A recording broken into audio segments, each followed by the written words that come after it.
Hi, it's Mr. Anderson again. I hope you're doing well. It's nice to see you. We're going to be working on some math and adding.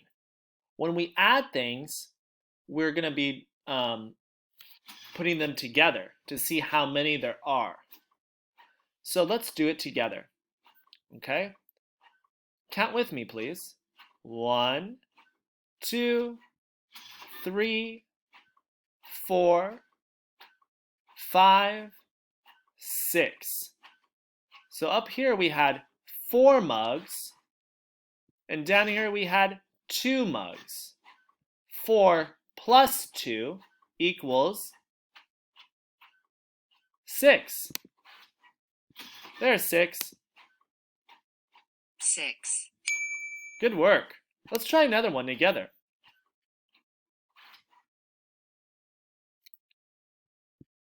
Paige counts 3 key chains. 1, 2, 3. 3. Drew counts 2 key chains. 1, 2. How many altogether? So we have 3 plus 2. So 3 plus 2, we go 3 and add 2 more. 4, 5. Good work.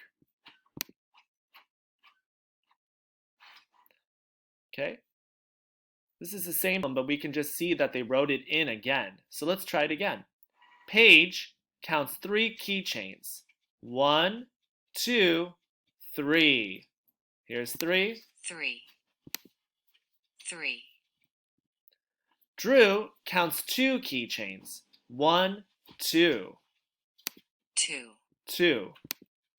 2. How many altogether?